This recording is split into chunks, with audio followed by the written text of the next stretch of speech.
C'est vraiment magnifique le mouvement de solidarité qui est en train de se faire pour aider la famille, Noémie et Raphaël, ce que vous trouvez sur les réseaux sociaux, Twitter et Instagram sur réunir notre famille. Bravo, merci à toutes les femmes, merci à toutes les doulas aussi, les sages-femmes parfois. Les gens qui prennent position en les soutenant, je pense que ça doit leur faire du bien.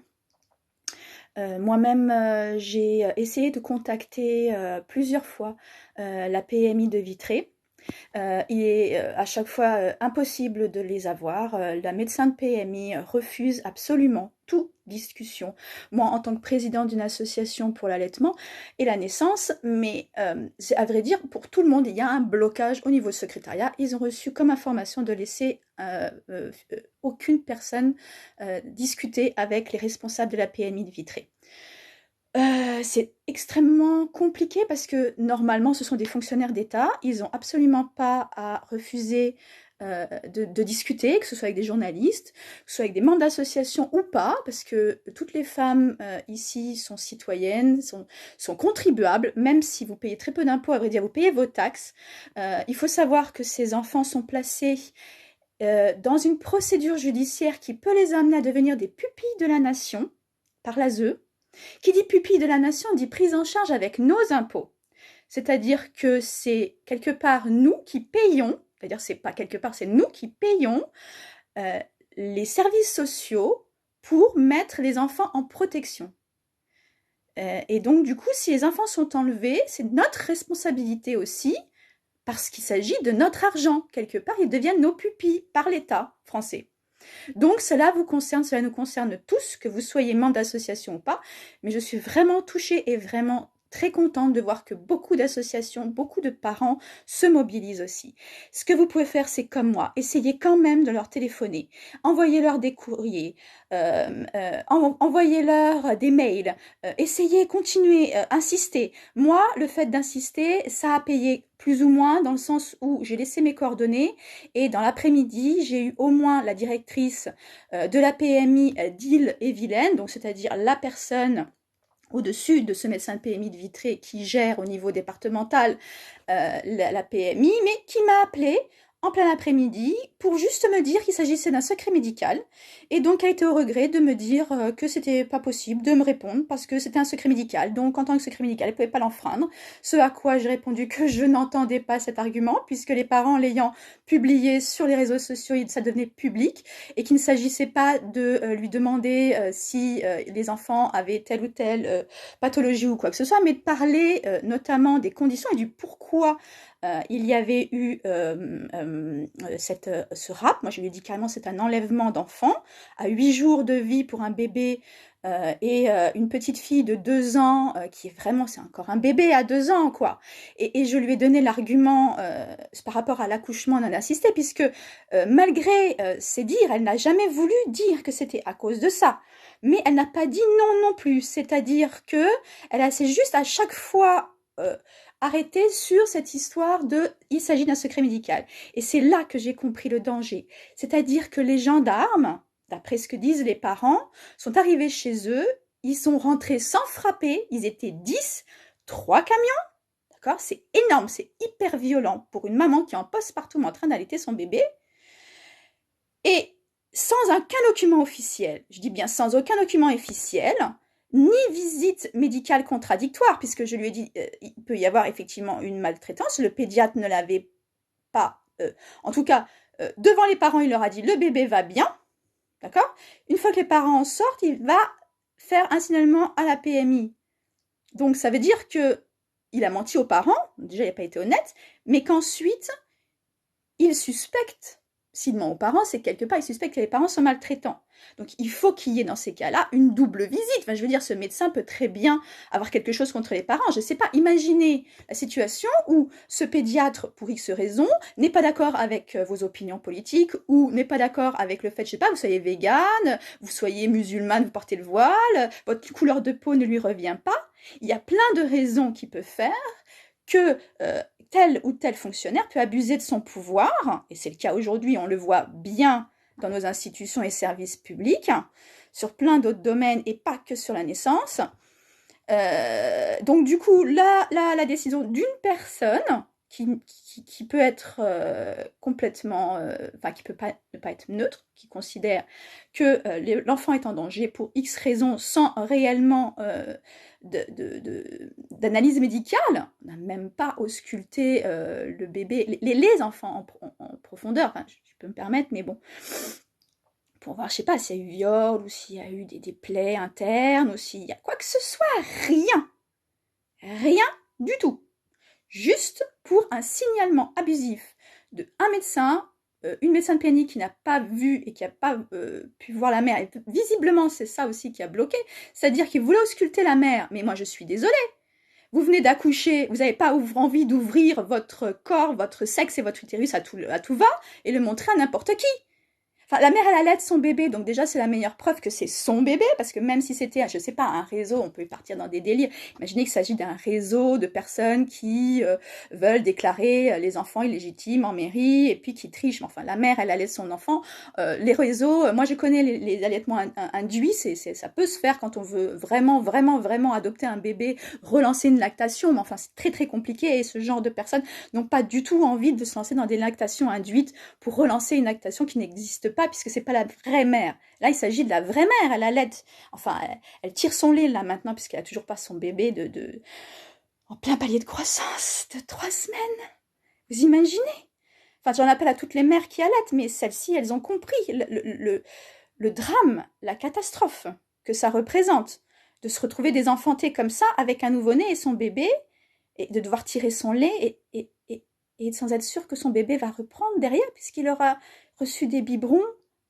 Et du coup, il peut y avoir une confusion synthétine et difficile de rattraper, même si c'est encore rattrapable à si petit, mais malgré tout, c'est ce que j'ai mis comme argument à cette directrice donc de la PMI d'Ille-et-Vilaine, c'est que là, clairement, quand elle me sort l'argument, c'est pour la santé de l'enfant, je rigole, je lui ai dit non, vous me racontez des histoires. Déjà, moi, en tant qu'ex-secrétaire de la COFAM, la coordination française pour l'allaitement maternel, je sais que malheureusement, l'Ille-et-Vilaine, dont je suis issue par mes arrière-grands-parents, parce que j'aurais dit une bretonne et cancalaise, et Dieu sait que Vitré est en Bretagne, c'est l'Ille-et-Vilaine. Donc, je ne connais pas très bien Vitré, mais je connais bien Rennes. Et je sais que l'Ille-et-Vilaine fait partie des régions de France où il y a le pire taux d'allaitement en France. D'accord? C'est le pire. C'était le dernier des derniers. Je lui ai rappelé, ça ne lui a pas plu. Mais il n'empêche que c'est la vérité. Hein? Donc, l'Ille-et-Vilaine est le département de France où il y a le taux d'allaitement le plus catastrophique. J'ai pas regardé leur taux de césarienne, mais c'est certainement équivalent, puisqu'en général, quand le taux de césarienne est très élevé, le taux d'allaitement est très bas, hein, ça va avec, plus ou moins. Et je lui ai dit que si cette maman avait fait un accouchement sans assistance, c'est peut-être effectivement, comme elle a un bébé de 2 ans aussi, une raison parce que elle a été peut-être traumatisée lors de sa première naissance, ou peut-être son allaitement s'est pas bien passé, elle a plus confiance en la maternité où elle a accouché, ou en toutes les maternités d'ailleurs, et que ça la regarde. Enfin, je veux dire, et moi qui suis une maman de 3 enfants, et c'est pareil, l'accouchement peut aller très très vite, surtout pour le deuxième. Je lui ai dit, c'est pas une primipare, c'est une maman qui a déjà une expérience, donc elle savait ce qu'elle faisait, elle s'était certainement renseignée.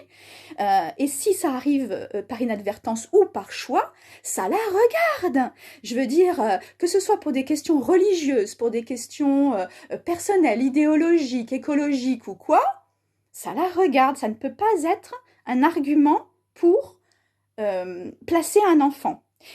Je lui ai dit, si c'est vraiment une maltraitance, et j'espère que c'est... Enfin, j'espère pas que c'est le cas pour les enfants, mais pour eux en tout cas, parce que je lui ai dit que c'était leur responsabilité. Si nous, on découvrait que c'était l'argument, ça avait été l'accouchement non assisté à domicile, ce qui semble être le cas, parce qu'elle ne m'a pas contredit. Et ce qui m'a vraiment inquiétée, c'est même à la fin de la conversation, elle semblait sous-entendre que c'était une sorte de, pas de protocole, mais de recommandation. C'est-à-dire que j'aimerais, d'ailleurs j'en appelle aux mères, poser la question, surtout celles d'Ille-et-Vilaine, mais même celles qui sont dans leur département, parce que nous, on n'est plus des mamans qui allaitent ou qui sont enceintes, donc on a plus de difficultés à rentrer visiblement en contact avec cette PMI, avec les PMI de France, hein, peut-être même, je vais me renseigner. Si c'est devenu une sorte de recommandation au niveau peut-être local ou national, que chaque fois qu'ils entendent une femme qui a eu un accouchement à domicile ou un accouchement non assisté, fasse automatiquement un signalement à la PMI. Je pense que peut-être les mairies ont reçu cette recommandation qui peut être un billet interne. Et ça serait intéressant pour l'avocat de le savoir. Moi, en tout cas, je ne peux leur donner, vu mes 20 ans d'expérience dans toutes ces histoires, et Dieu sait que j'en ai entendu des vertes et des pas mûres sur les enfants volés à leurs parents juste pour des allaitements longs, parce que le bébé avait 1 ou 2 ans et que la maman était considérée comme étant dangereuse. Non, mais on marche sur la tête. Et le père qui récupère la garde, par exemple. C'est un très bon argument, ça, devant les juges. Ah, la mère allaite encore, c'est qu'elle est incestueuse ou abusive. Enfin, je vous raconte pas tout ce que j'ai entendu, mais celle-ci, elle est particulièrement traumatisante, à la fois pour eux et pour nous en tant que mère, parce qu'on se dit que si on laisse faire, et là j'appuie bien, si on laisse faire, demain, n'importe qui, votre voisin, votre collègue, quelqu'un qui vous en veut du mal peut faire un signalement à la PMI abusive en disant que vous maltraitez votre enfant, sans aucune preuve, en mettant l'argument qu'elle m'a asséné tout à l'heure, enfin hier, sur le secret médical, donc je ne peux pas vous le dire. Donc probablement les gendarmes n'avaient en main que cet signalement, c'est-à-dire aucun autre document. Ils n'ont pas demandé à avoir des pièces pour justifier le fait de rentrer dans une maison, de violer la propriété des gens et de prendre le bébé. Ça, c'est un dysfonctionnement grave, d'ailleurs, au niveau des préfectures. Il faudrait qu'ils voient aussi, c'est impossible. Juste le secret médical ne peut pas être invoqué pour faire ça. Mais donc, ça veut dire que secret médical, demain, on s'assoit dessus. Aujourd'hui, d'ailleurs, on s'assoit dessus pour nos vaccinations, puisque tout le monde est au courant de qui est vacciné ou pas. Donc ça les dérange pas. Et donc, si vous ne faites pas vacciner vos enfants, pour des questions personnelles, religieuses, idéologiques ou même physiques, parce que vos enfants sont allergiques à telle ou telle chose, et ben demain, des gendarmes rentrent et puis disent « Ah, vous mettez en danger la sécurité de votre enfant, on vous les enlève. » Et puis pareil pour la scolarisation. « Ah, vous scolarisez pas vos enfants, vous êtes certainement une secte, on vous les enlève. » Non mais où est-ce qu'on va là? Donc, merci à toutes les mamans qui se mobilisent. Je vous en supplie, continuez. Ne vous découragez pas. Si vous avez comme moi des portes qui se ferment parce qu'on refuse de vous prendre au téléphone, ce qui est illégal, ça va au-delà de cette histoire de cette maman et de cette avocate. D'ailleurs, je conseille à ces parents de ne pas faire de recours généraux, mais de faire vraiment des actions ciblées sur les personnes, parce que ce sont les personnes qui sont responsables. Il faut arrêter la déresponsabilisation des fonctionnaires qui se cachent derrière on m'a dit que... Non, si ces parents étaient tombés sur une autre personne à l'accueil de la mairie de Vitré, peut-être que ça se serait parti autrement, certainement. Si elle était tombée sur une autre personne à un médecin de PMI, probablement que ça serait passé autrement. Donc ce sont ces deux personnes qui sont responsables. Leur administration l'est indirectement, mais directement, c'est eux qu'il faut cibler en nom personnel, pour moi. Après, moi, je donne mon avis.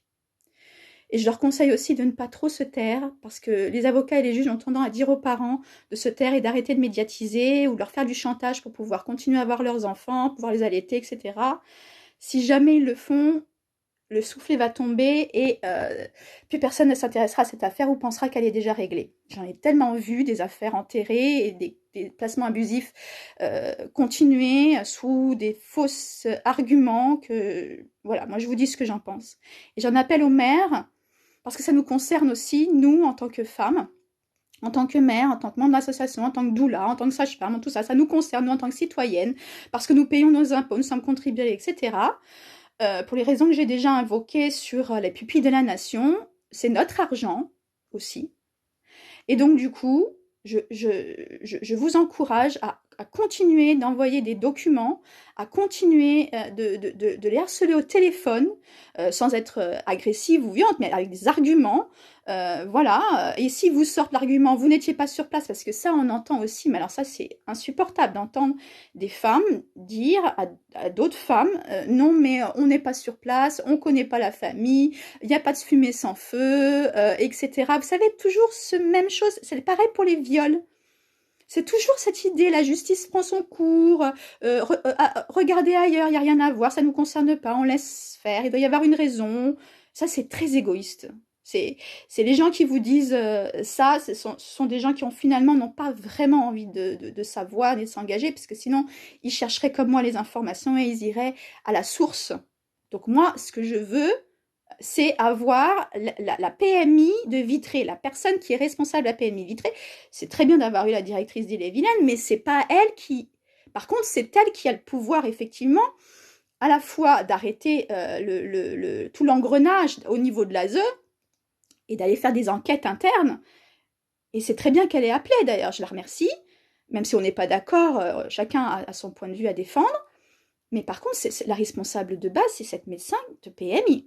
Et l'ASE de Champy, en plus, qui refuse que cette mère qui allaite son bébé vienne l'allaiter au moins 2 fois par jour, même 1 heure, c'est trop peu, mais enfin, au moins 2 fois par jour, même en puéricultrice, c'est ce que je lui ai dit hier, même les puéricultrices dans les hôpitaux, en pédiatrie, elles ne feraient pas ça, elles n'empêcheraient pas la mère de donner le lait de son enfant. Ils la mettent en danger. Ils mettent ce bébé et cette mère en danger. Le bébé, parce qu'il ne reçoit pas le lait de sa mère et qu'il est sevré brutalement, donc il risque, donc à mon avis, il a dû perdre du poids, il est traumatisé, stressé, et elle me sort que c'est pour la santé de l'enfant. Et je lui dis pour la santé de la mère, l'utérus qui se remet en place, les seins gonflés et qui vont douloureux avec des risques de mastite et compagnie. Non, ça n'existe pas. Donc ça m'étonne pas, visiblement l'Ille-et-Vilaine, je vous dis, ils y connaissent pas grand-chose en allaitement, hein, en tout cas au niveau des PMI. Hein. Donc si vous êtes sur le secteur, appelez. Si vous êtes en dehors du secteur, renseignez-vous, vous êtes légitime quand même, on est en France. Mais lâchez pas. Ne lâchez pas cette famille. Il en va à la fois de la sécurité, de la santé de ces bébés et à la fois des nôtres, plus tard. Parce que aujourd'hui, c'est eux, demain, c'est nos enfants, nos petits-enfants, nos cousins, nos cousines, nos amis, nos sœurs, etc. Alors, sororité, solidarité, avec les hommes aussi. On a besoin de vous. Et on lâche rien. Merci. Tous les êtres humains trébuchent un jour sur la vérité. La plupart se relèvent rapidement, secouent leurs vêtements et retournent à leurs préoccupations comme si de rien n'était. Winston Churchill. Ceux qui ne sont pas avec nous, enfants et anti-pédocriminels, sont contre nous. Pour triompher, le mal n'a besoin que de l'inaction des gens de bien. Des enfants sont détruits, violentés, violés et morts de par votre passivité. Vous êtes avec eux ou contre eux? Pour les pédos ou anti-pédos? Les terroristes comme Mera, les frères Kouachi, Nemouche, etc., les délinquants, violeurs d'aujourd'hui, de demain, sont aussi les fruits de la pieuvre via l'aide sociale à l'enfance. Des centaines de milliards d'euros ont alimenté les pédocriminels de l'aide sociale à l'enfance et complices. Et ça continue avec vos impôts. Les audiences concernant des enfants innocents se font dans des huis clos sans public. Les enregistrements vidéo ou sonores y sont interdits. Pourquoi? Les dossiers sont inaccessibles aux enfants ou à leurs parents qui les défendent. Pourquoi cette opacité? Pourquoi cette injustice de la justice pour des enfants innocents qui les pousse à être violés, violentés et à la mort? Les impliqués, magistrats, membres de l'aide sociale à l'enfance, etc. dans les dossiers d'enfants innocents ne veulent pas remplir des attestations sur l'honneur dans l'intérêt des enfants en lesquels ils certifient ne pas transgresser les lois, donc respecter les lois. Pourquoi refusent-ils de confirmer leurs actes? Si la pieuvre agite impunément depuis une quarantaine d'années, cela est dû à l'absence de médiatisation et à la désinformation qui fait que les médias ou politiques qui ont évoqué le sujet parlent de dysfonctionnement de l'aide sociale à l'enfance, soit trouble dans le fonctionnement, ce qui est mensonger. Un dysfonctionnement rénal ou d'appareil est traité et réparé dans les heures, jours qui suivent. Pas laisser 40 années dans le même état. Les services publics sont au service du public. Tous les membres de services publics doivent être responsabilisés personnellement quand ils agissent pour nuire sciemment envers les citoyens de France. Soutien à la COPRASP, Commission populaire de répression des abus de services publics, composée de citoyens de France sans lien avec les services publics. Soutenez la SPE, Société Protectrice des Enfants, sur Facebook et partagez-la, ainsi que la chaîne YouTube Criminolix, résolument anti-pédocriminel. Pour soutenir Criminal-X et libérer les enfants victimes de la pieuvre pédocriminelle via ASE, Aide sociale en France, pour combattre la pédocriminalité, je vous invite à faire des dons sur le compte qui suit. Ma chaîne étant bloquée, je vous invite à cliquer sur la cloche et à choisir l'option toutes pour recevoir les notifications des nouvelles vidéos publiées. Merci.